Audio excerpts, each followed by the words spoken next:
சொல்லிட்டு கன்ஃபார்ம் பண்ணிக்கலாம். 26 வயசான சேட்டன் விஷால் அகர்வால் அவருடைய அப்பாவோட பிஸ்னஸான ரியல் எஸ்டேட் பிஸ்னஸை பார்த்துட்டு மும்பையில் இருக்கிறாரு. ஸோ அவர் ஒரு லக்ஸூரியஸான லைஃப் வாழ்ந்துட்டு இருக்கிறாரு. இப்போ தான் அவருக்கு கல்யாணம் செட் ஆகுது. யார் கூட அப்படின்னா ஷியா கோயல் அப்படிங்கிறவங்களோட. அவங்க கல்யாணத்துக்கு ராஜஸ்தானில் இருக்கிற பேலஸை 17 கோடி ரூபாய்க்கு கிட்டத்தட்ட புக் பண்ணி வச்சிருக்காங்க.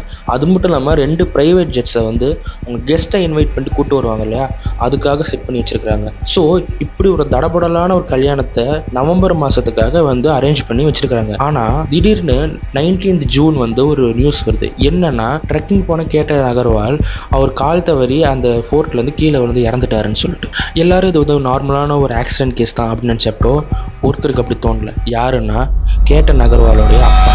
ஸோ அவர் என்ன சொல்கிறாரு அப்படின்னா, என் பையன் ஒரு ப்ரொஃபஷனல் ட்ரக்கர் ஆச்சு, அவருக்கு இப்படி நடக்க சான்ஸே இல்லையே, எப்படி கால் தவறி விழுந்து இறப்பான் அப்படின்ற மாதிரியான ஒரு கேள்வி எடுத்து வைக்கிறாரு. ஸோ போலீஸ்க்கும் அந்த இடத்துல சந்தேகம் வருது. ஸோ சந்தேகத்தை வச்சுக்கிட்டு அவங்க கேஸ் இன்வெஸ்டிகேட் பண்ணுறப்ப தான் தெரிஞ்சிச்சு இது வெறும் ஆக்சிடென்ட் கேஸ் இல்லை, இட்ஸ் அ மர்டர்னு. ஸோ மர்டரை யார் பண்ணா அப்படின்னு சொல்லிட்டு தேடுறப்ப தான் தெரிஞ்சு மர்டர் பண்ணது அவரோட ஃபியான்ஸே ஷியா கோயல் தான். எந்த மர்டராக இருந்தாலும் தனியாக செஞ்சுருக்க மாட்டாங்க, கூட யார் செஞ்சா அப்படின்னு சொல்லிட்டு தேடுறப்ப தான் தெரிஞ்சு இதில் சம்மந்தப்பட்டிருக்கிறது 2 பேர்.